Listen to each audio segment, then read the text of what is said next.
Funding for this program is provided by. Additional funding provided by.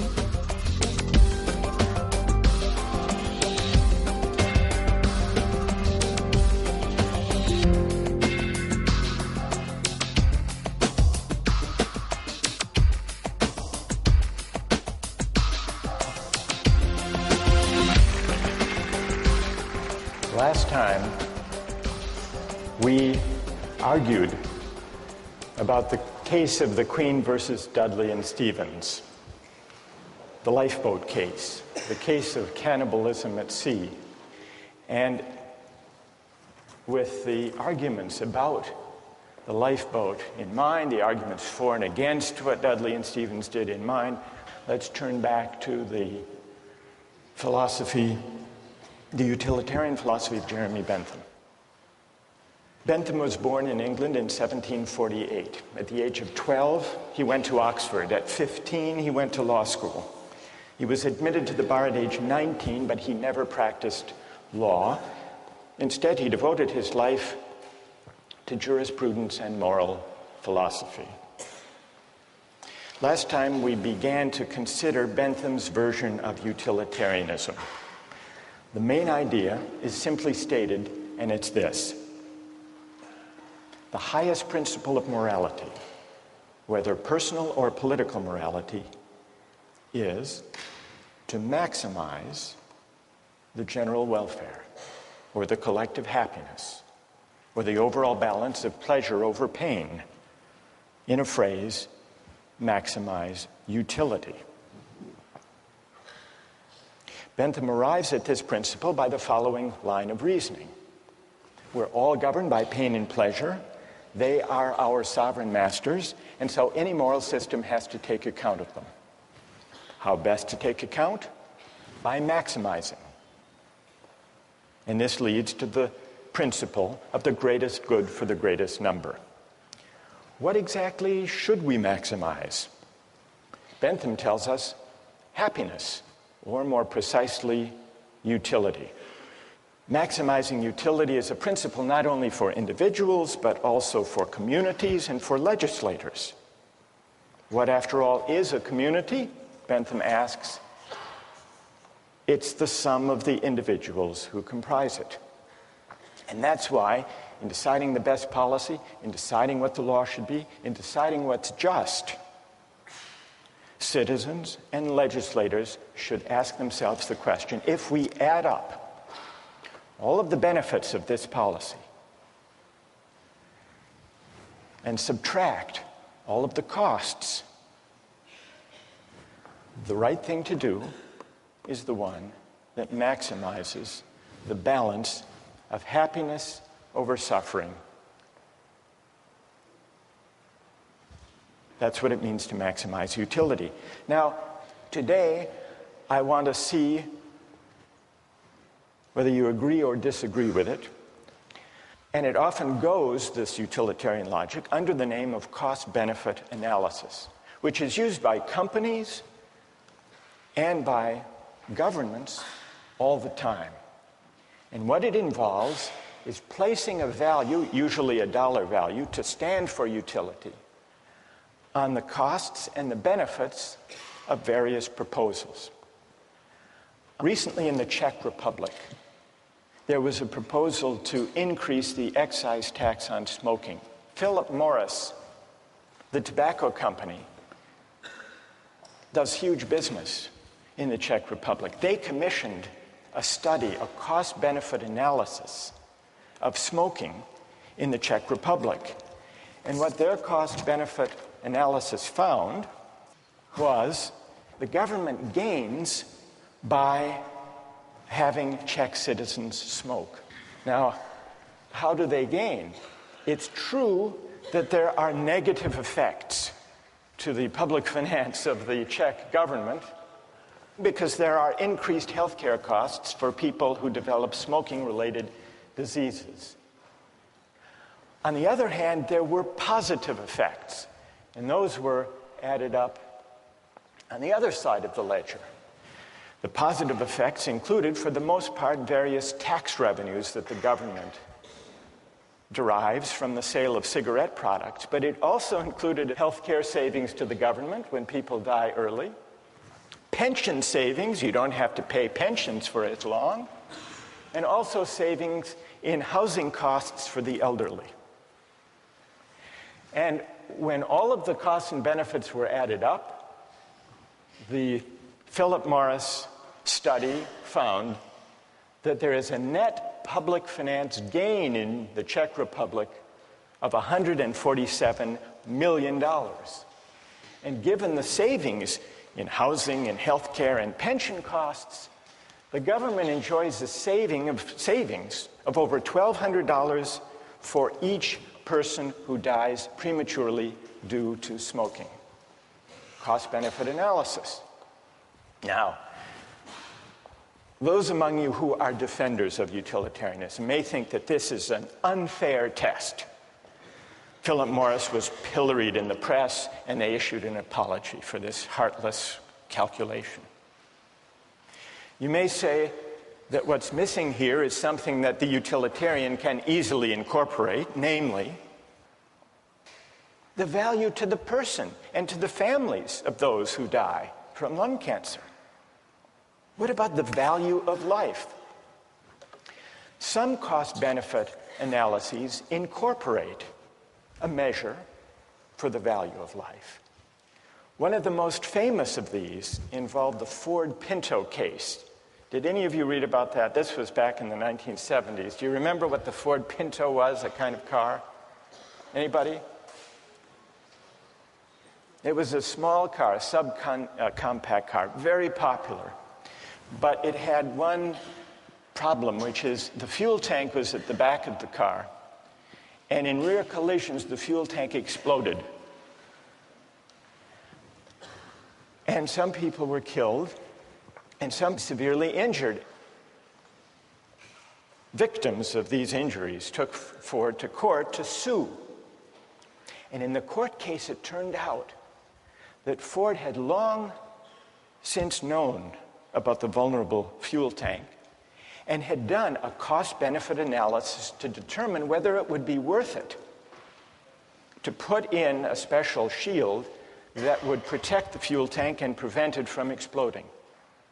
They did a cost-benefit analysis. The cost per part to increase the safety of the Pinto, they calculated at $11 per part. And this was the cost-benefit analysis that emerged in the trial. $11 per part at 12.5 million cars and trucks came to a total cost of $137 million to improve the safety. But then they calculated the benefits of spending all this money on a safer car. And they counted 180 deaths, and they assigned a dollar value, $200,000 per death. 180 injuries, $67,000. And then the cost to repair, the replacement cost for 2,000 vehicles that would be destroyed without the safety device, $700 per vehicle. So the benefits turned out to be only $49.5 million, and so they didn't install the device. Needless to say, when this memo of the Ford Motor Company's cost-benefit analysis came out in the trial, it appalled the jurors who awarded a huge settlement. Is this a counterexample to the utilitarian idea of calculating? Because Ford included a measure of the value of life. Now, who here wants to defend cost-benefit analysis from this apparent counterexample? Who has a defense? Or do you think this completely destroys the whole utilitarian calculus? Yes.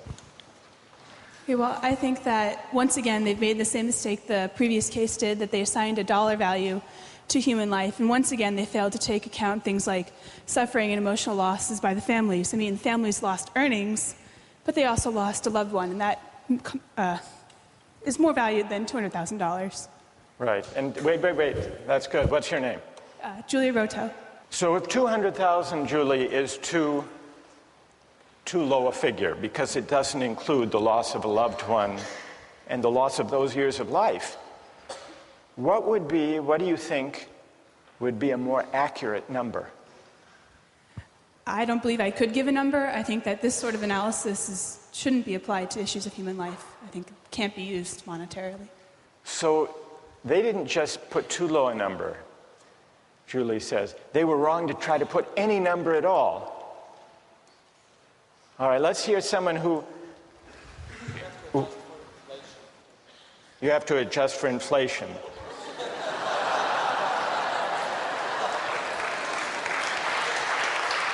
All right, fair enough. So what would the number be now? This was 35 years ago. $2 million. You would put $2 million.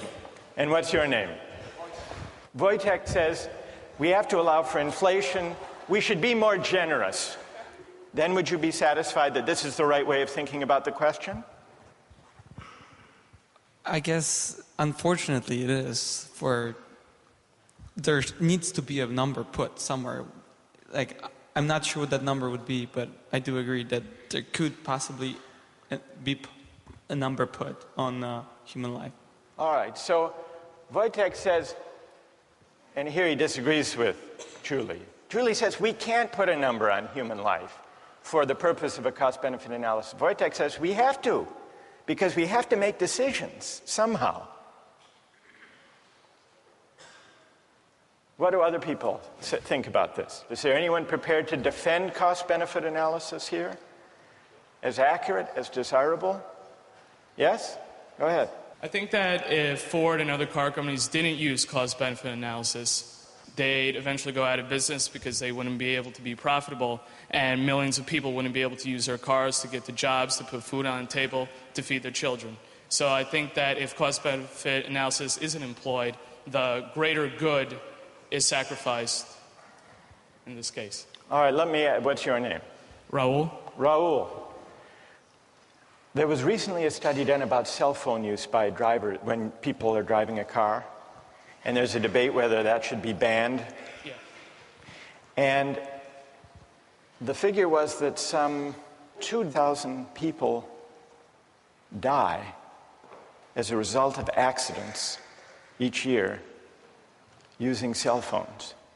And yet, the cost-benefit analysis, which was done by the Center for Risk Analysis at Harvard, found that if you look at the benefits of the cell phone use and you put some value on the life, it comes out about the same because of the enormous economic benefit of enabling people to take advantage of their time, not waste time, be able to make deals and talk to friends and so on while they're driving. Doesn't that suggest that it's a mistake to try to put monetary figures on questions of human life? Well, I think that if the great majority of people try to derive maximum utility out of a service like using cell phones and the convenience that cell phones provide, that sacrifice is necessary for satisfaction to occur. You're an outright utilitarian. Yes. Okay. All right, then one last question, Raul. Okay. And I put this to Wojtek. What dollar figure should be put on human life to decide whether to ban the use of cell phones? Well, I don't want to arbitrarily calculate a figure. I mean, right now, I think that... You want to take it under advisement? Yeah, I'll take it under advisement. But what, roughly speaking, would it be? You've got 2,300 deaths. Okay. You've got to assign a dollar value to know whether you want to prevent those deaths by banning the use of cell phones in cars. Okay. So, what would your hunch be? How much? $1 million? $2 million? $2 million was Wojtek's figure. Yeah. Is that about right? Maybe $1 million. $1 million? Yeah. You know, that's good. Thank you. Okay. So these are some of the controversies that arise these days from cost-benefit analysis, especially those that involve placing a dollar value on everything to be added up. Well, now I want to turn to your objections not necessarily to cost-benefit analysis specifically, because that's just one version of the utilitarian logic in practice today, but to the theory as a whole, to the idea that the right thing to do, the just basis for policy and law, is to maximize utility. How many disagree with the utilitarian approach to law and to the common good? How many agree with it? So more agree than disagree. So let's hear from the critics. Yes? My main issue with it is that I feel like you can't say that just because someone's in the minority, what they want and need is less valuable than someone who's in the majority. So I guess I have an issue with the idea that the greatest good for the greatest number is okay, because there's still, what about the people who are in the lesser number? Like, it's not fair to them. They didn't have any say in where they wanted to be. All right, that's an interesting objection. You're worried about the effect on the minority. Yes. What's your name, by the way? Anna. Who has an answer to Anna's worry about the effect on the minority? What do you say to Anna? She said that the minorities value less. I don't think that's the case, because individually the minority's value is just the same as the individual of the majority. It's just that the numbers outweigh the minority. And I mean, at a certain point you have to make a decision, and I'm sorry for the minority, but sometimes it's for the general, for the greater good. For the greater good. Anna, what do you say? What's your name? Yangda. What do you say to Yangda? Yangda says you just have to add up people's preferences, and those in the minority do have their preferences weighed. Can you give an example of the kind of thing you're worried about when you say you're worried about utilitarianism violating the concern or respect due the minority? Okay. Can you give an example? So, well, with any of the cases that we've talked about, like for the shipwreck one, I think the boy who was eaten still had as much of a right to live as the other people, and just because he was the minority in that case, the one who maybe had less of a chance to keep living, that doesn't mean that the others automatically have a right to eat him just because it would give a greater amount of people the chance to live. So there may be certain rights that the minority members have, that the individual has, that shouldn't be traded off for the sake of utility? Yes. Yes, Anna? Yonda, this would be a test for you. Back in ancient Rome, they threw Christians to the lions in the Colosseum for sport. If you think how the utilitarian calculus would go. Yes, the Christian thrown to the lion suffers enormous, excruciating pain. But look at the collective ecstasy of the Romans. Yonda. Well, in that time, I don't, in modern day of time, to value to give a number to the happiness given to the people watching, I don't think any policymaker would say the pain of one person, of the suffering of one person is much, in comparison to the happiness gained. No, but you have to admit that if there were enough Romans delirious enough with happiness, it would outweigh even the most excruciating pain of a handful of Christians thrown to the lion. So we really have here two different objections to utilitarianism. One has to do with whether utilitarianism adequately respects individual rights or minority rights, and the other has to do with the whole idea of aggregating utility or preferences or values is it possible to aggregate all values to translate them into dollar terms? There was, in the 1930s, a psychologist who tried to address this second question. He tried to prove what utilitarianism assumes, that it is possible to translate all goods, all values, all human concerns into a single uniform measure. And he did this by conducting a survey of young recipients of relief. This was in the 1930s. And he gave them a list of unpleasant experiences. And he asked them, how much would you have to be paid to undergo the following experiences? And he kept track. For example, how much would you have to be paid to have one upper front tooth pulled out? Or how much would you have to be paid to have one little toe cut off? Or to eat a live earthworm 6 inches long? Or to live the rest of your life on a farm in Kansas? Or to choke a stray cat to death with your bare hands? Now, what do you suppose was the most expensive item on that list? Kansas?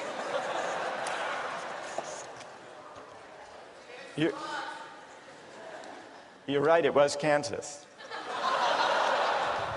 For Kansas, people said they'd have to be paid $300,000.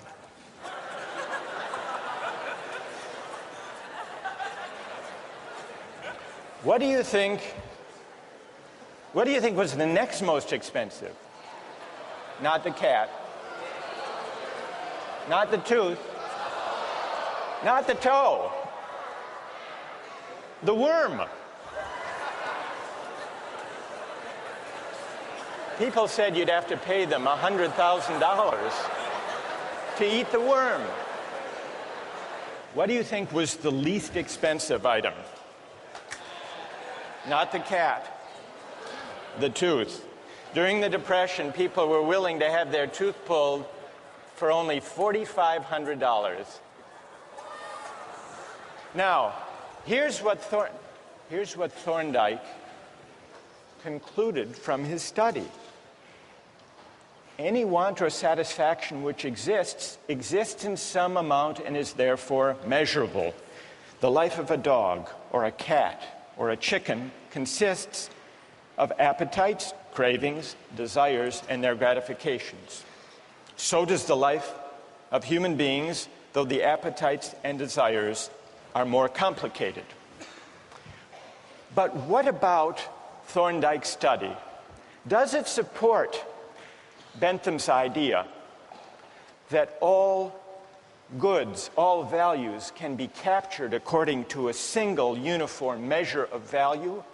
Or does the preposterous character of those different items on the list suggest the opposite conclusion, that maybe, whether we're talking about life or Kansas or the worm, maybe the things we value and cherish can't be captured according to a single uniform measure of value? And if they can't, what are the consequences for the utilitarian theory of morality? That's a question we'll continue with next time.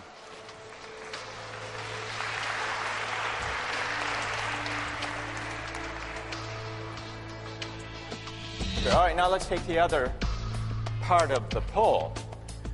Which is the highest experience or pleasure?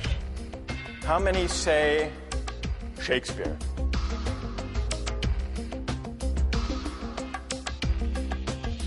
How many say Fear Factor? No, you can't be serious. Really?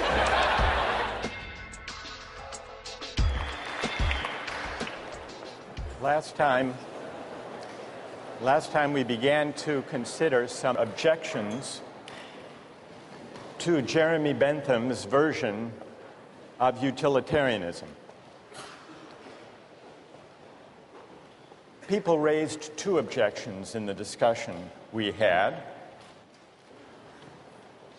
The first was the objection, the claim, that utilitarianism, by concerning itself with the greatest good for the greatest number, fails adequately to respect individual rights. Today we have debates about torture and terrorism. Suppose a suspected terrorist was apprehended on September 10th, and you had reason to believe that the suspect had crucial information about an impending terrorist attack that would kill over 3,000 people, and you couldn't extract the information. Would it be just to torture the suspect to get the information? Or do you say, no, there is a categorical moral duty of respect for individual rights? In a way, we're back to the questions we started with about trolley cars and organ transplants. So that's the first issue. And you remember we considered some examples of cost-benefit analysis. But a lot of people were unhappy with cost-benefit analysis when it came to placing a dollar value on human life. And so that led us to the second objection. It questioned whether it's possible to translate all values into a single uniform measure of value. It asks, in other words, whether all values are commensurable. Let me give you one other example of an experience. This actually is a true story. It comes from personal experience that raises a question, at least, about whether all values can be translated without loss into utilitarian terms. Some years ago, when I was a graduate student, I was at Oxford in England, and they had men's and women's colleges. They weren't yet mixed. And the women's colleges had rules against overnight male guests. By the 1970s, these rules were rarely enforced and easily violated, or so I was told.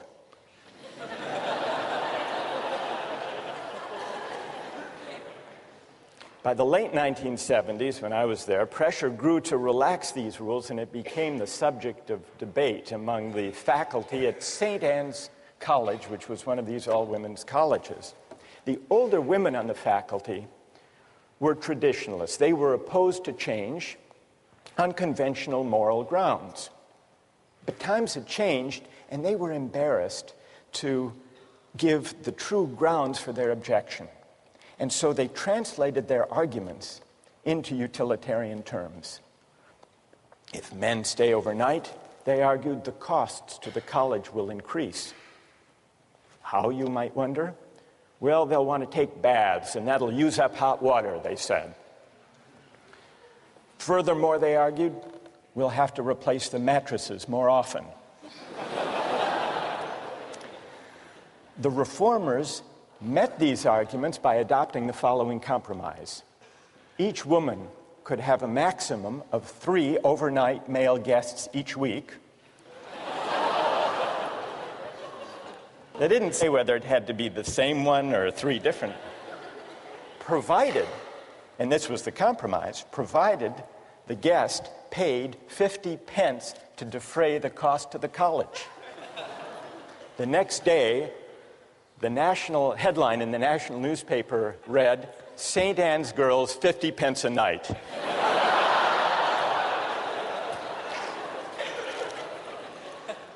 Another illustration of the difficulty of translating all values, in this case a certain idea of virtue, into utilitarian terms.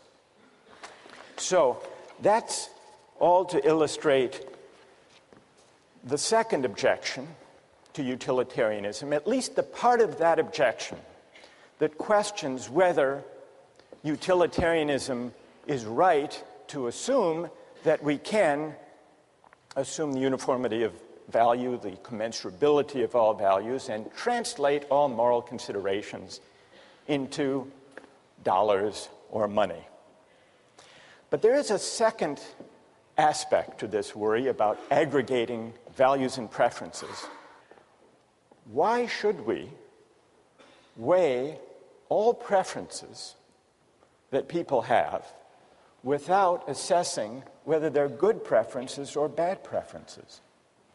Shouldn't we distinguish between higher pleasures and lower pleasures? Now, part of the appeal of not making any qualitative distinctions about the worth of people's preferences, part of the appeal is that it is non-judgmental and egalitarian. The Benthamite utilitarian says, everybody's preferences count, and they count regardless of what people want, regardless of what makes different people happy. For Bentham, all that matters, you'll remember, are the intensity and the duration of a pleasure or pain. The so-called higher pleasures or nobler virtues are simply those, according to Bentham, that produce stronger, longer pleasure. He had a famous phrase to express this idea: the quantity of pleasure being equal, pushpin is as good as poetry. What was pushpin? It was some kind of a child's game, like tiddlywinks. Pushpin is as good as poetry, Bentham says.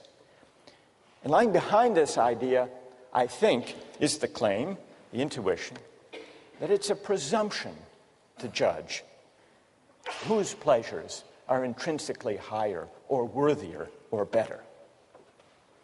And there is something attractive in this refusal to judge. After all, some people like Mozart, others Madonna. Some people like ballet, others bowling. Who's to say, a Benthamite might argue, who's to say which of these pleasures, whose pleasures, are higher, worthier, nobler than others? But is that right? This refusal to make qualitative distinctions. Can we altogether dispense with the idea that certain things we take pleasure in are better or worthier than others? Think back to the case of the Romans in the Colosseum. One thing that troubled people about that practice is that it seemed to violate the rights of the Christian. Another way of objecting to what's going on there is that the pleasure that the Romans take in this bloody spectacle, should that pleasure, which is a base, kind of corrupt, degrading pleasure, should that even be valorized or weighed in deciding what the general welfare is?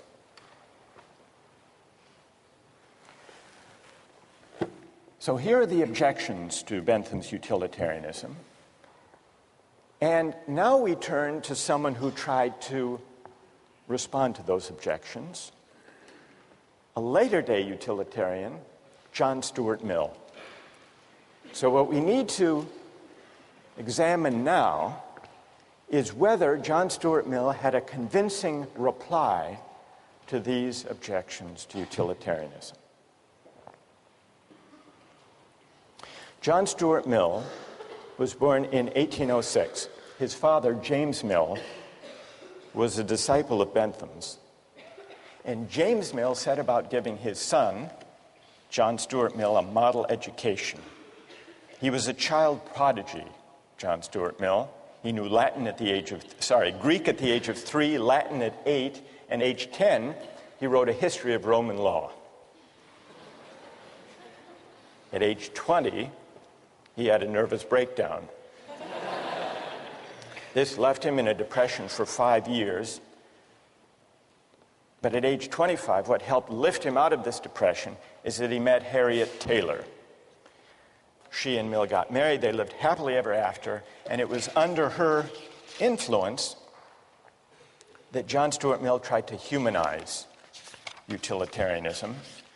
What Mill tried to do was to see whether the utilitarian calculus could be enlarged and modified to accommodate humanitarian concerns like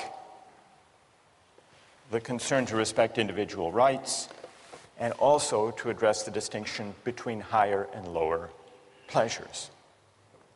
In 1859, Mill wrote a famous book on liberty, the main point of which was the importance of defending individual rights and minority rights. And in 1861, toward the end of his life, he wrote the book we read as part of this course, Utilitarianism. He makes it clear that utility is the only standard of morality, in his view. So he's not challenging Bentham's premise. He's affirming it. He says very explicitly, the sole evidence it is possible to produce that anything is desirable is that people actually do desire it. So he stays with the idea that our de facto, actual, empirical desires are the only basis for moral judgment. But then, on page 8, also in chapter 2, he argues that it is possible for a utilitarian to distinguish higher from lower pleasures. Now, those of you who have read Mill already, how, according to him, is it possible to draw that distinction? How can a utilitarian distinguish qualitatively higher pleasures from lesser ones, base ones, unworthy ones? Yes? If you've tried both of them, and you'll prefer the higher one naturally, always. That's great. That's right. What's your name? John. So, as John points out, Mill says, here's the test. Since we can't step outside actual desires, actual preferences, that would violate utilitarian premises, the only test of whether a pleasure is higher or lower is whether someone who has experienced both would prefer it. And here, in chapter 2, we see the passage where Mill makes the point that John just described. Of two pleasures, if there be one to which all or almost all who have experience of both give a decided preference, irrespective of any feeling of moral obligation to prefer it, in other words, no outside, no independent standard, then that is the more desirable pleasure. What do people think about that argument? Does it succeed? How many think that it does succeed? Of arguing within utilitarian terms for a distinction between higher and lower pleasures. How many think it doesn't succeed? Right, I want to hear your reasons. But before we give the reasons, let's do an experiment of Mill's claim. In order to do this experiment, we're going to look at 3 short excerpts of popular entertainment. The first one is a Hamlet soliloquy. It'll be followed by 2 other experiences. See what you think. What a piece of work is a man. How noble in reason. How infinite in faculties. In form and moving, how express and admirable. In action, how like an angel. In apprehension, how like a god. The beauty of the world, the paragon of animals. And yet to me, what is this quintessence of dust? Man delights not me.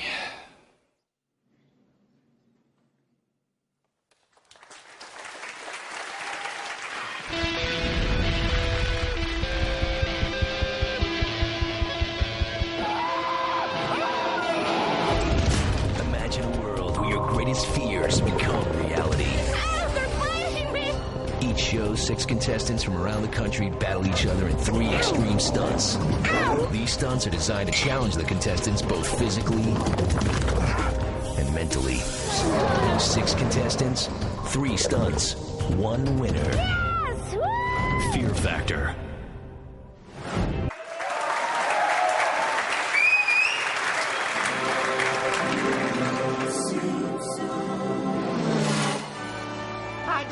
Pedal to the metalophiles. Landers, since when do you like anything cool? Well, I don't care for the speed, but I can't get enough of that safety gear. Helmets, roll bars, caution flags. I like the fresh air and looking at the poor people in the infield. Dang, Cletus, why'd you have to park by my parents? Now, honey, it's my parents, too.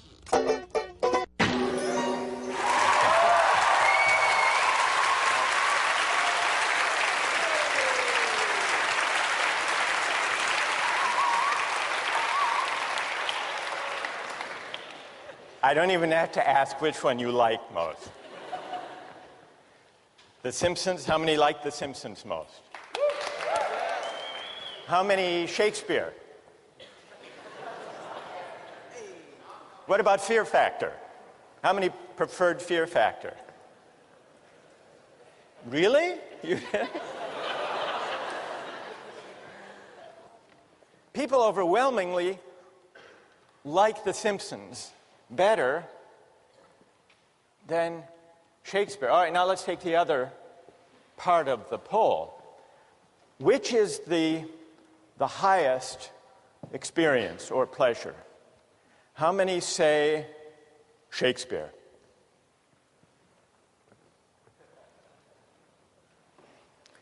How many say Fear Factor?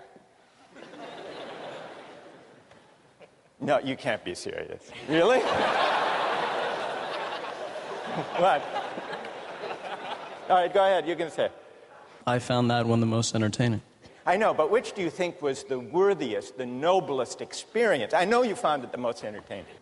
If something is good just because it is pleasurable, what does it matter whether you have sort of an abstract idea of whether it is good by someone else's sense or not?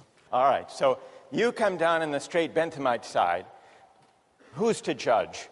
And why should we judge? Apart from just registering and aggregating de facto preferences. All right, that's fair enough. What's your name? Nate? Okay, fair enough. All right, so how many think The Simpsons is actually, apart from liking it, is actually the higher experience? Higher than Shakespeare. All right, let's see the vote for Shakespeare again. How many think Shakespeare is higher? All right, so why is it? Ideally, I'd like to hear from someone. Is there someone who thinks Shakespeare is highest, but who preferred watching The Simpsons? Yes. Like, I guess just sitting watching The Simpsons, it's entertaining because they make jokes and they make us laugh, but like, someone has to tell us that Shakespeare was this great writer. We had to be taught how to read him, how to understand him. We had to be taught how to kind of take in Rembrandt, how to analyze a painting. Well, what's your name? Anisha. Anisha, when you say someone told you that Shakespeare is better, right, are you accepting it on blind faith? You voted that Shakespeare is higher only because the culture tells you that or teachers tell you that, or do you actually agree with that yourself?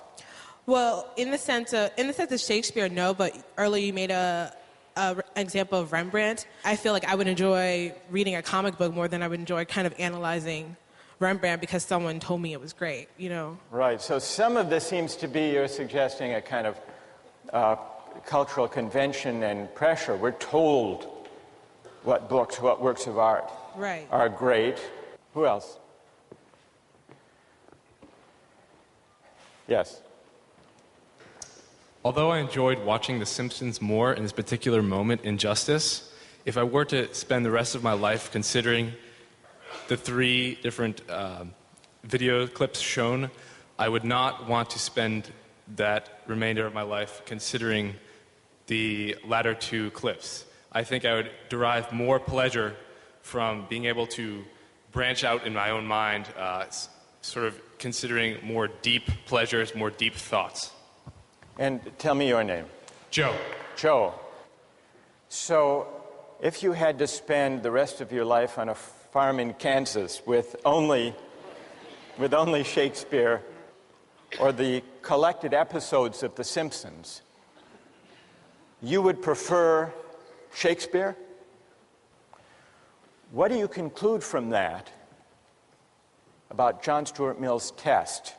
That the test of a higher pleasure is whether people who have experienced both prefer it. Can I cite another example briefly? Yeah? In neurobiology last year, we were told of a rat who was tested a particular center in the brain where the rat was able to stimulate its brain and cause itself intense pleasure repeatedly. The rat did not eat or drink until it died. So the rat was clearly experiencing intense pleasure. Now, if you ask me right now if I would rather experience intense pleasure or have a full lifetime of higher pleasure, I would consider intense pleasure to be low pleasure. I would right now enjoy intense pleasure. But, yes, I would. I certainly would. But over a lifetime, I would think almost a complete majority here would agree that they would rather be a human with higher pleasure than be that rat with intense pleasure for a momentary period of time. So, now, in answer to your question, right. I think this proves that, or I won't say proves, I think the conclusion is that Mill's theory that when a majority of people are asked what they would rather do, they will answer that they would rather engage in a higher pleasure. So you think that this supports Mill? You think Mill is onto something here? I do. All right. Is there anyone who disagrees with Joe and who thinks that our experiment disproves Mill's test, shows that that's not an adequate way, that you can't distinguish higher pleasures within the utilitarian framework?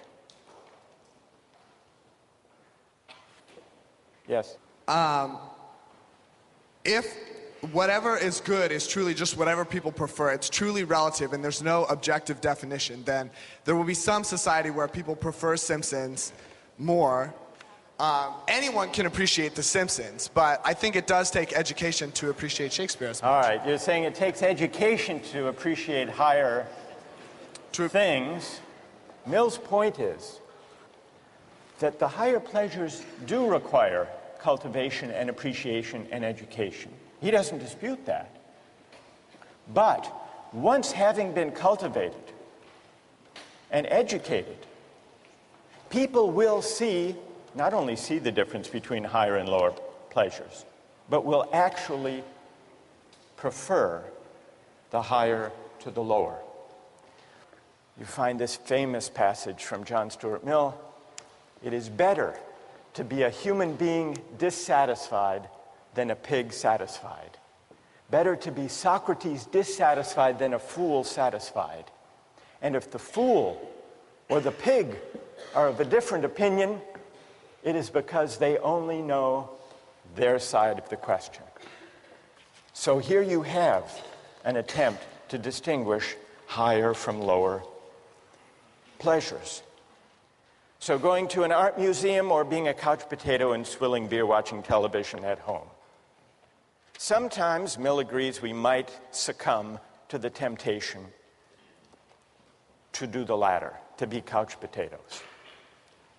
But even when we do that, out of indolence and sloth, we know that the pleasure we get gazing at Rembrandts in the museum is actually higher, because we've experienced both. And it is a higher pleasure gazing at Rembrandts because it engages our higher human faculties. What about Mill's attempt to reply to the objection about individual rights? In a way, he uses the same kind of argument. And this comes out in chapter 5. He says, I dispute the pretensions of any theory which sets up an imaginary standard of justice not grounded on utility, but still he considers justice grounded on utility to be what he calls the chief part and incomparably the most sacred and binding part of all morality. So justice is higher. Individual rights are privileged, but not for reasons that depart from utilitarian assumptions. Justice is a name for certain moral requirements, which regarded collectively stand higher in the scale of social utility and are therefore of more paramount obligation than any others.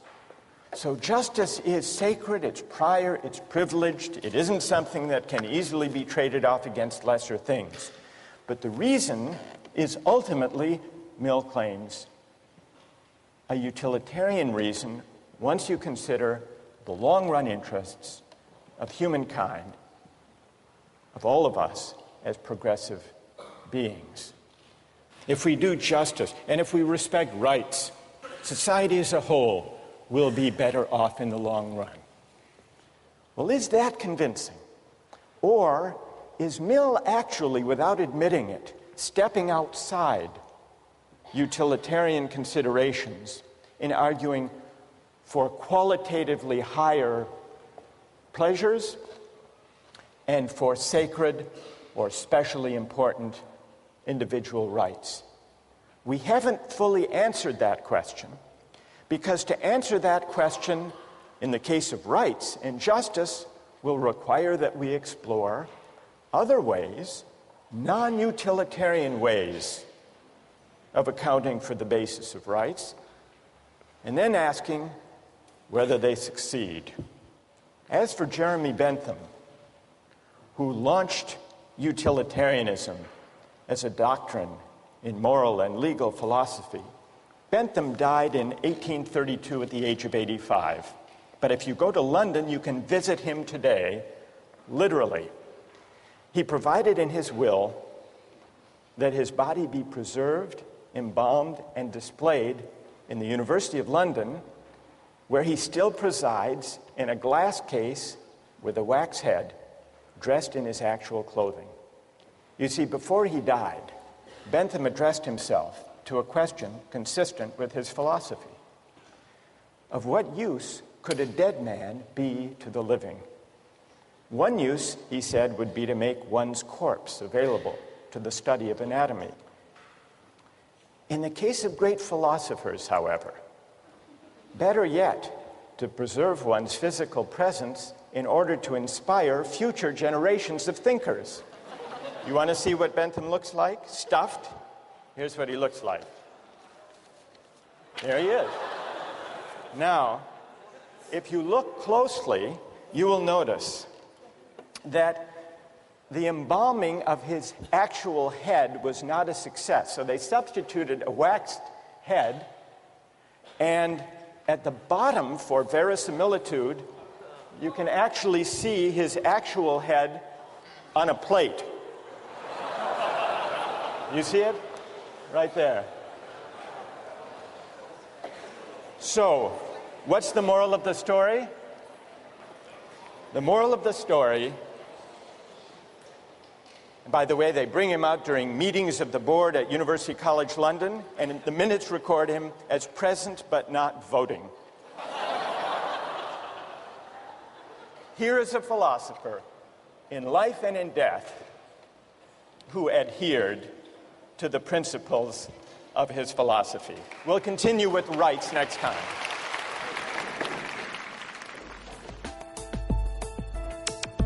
Don't miss the chance to interact online with other viewers of Justice. Join the conversation, take a pop quiz, watch lectures you've missed, and learn a lot more. Visit justiceharvard.org. It's the right thing to do.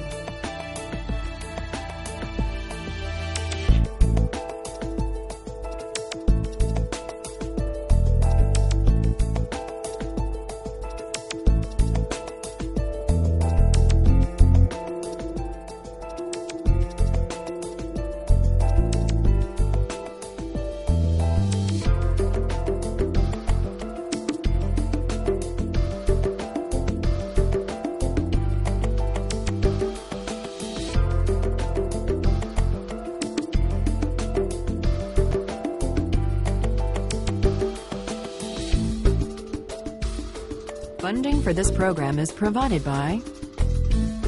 Additional funding provided by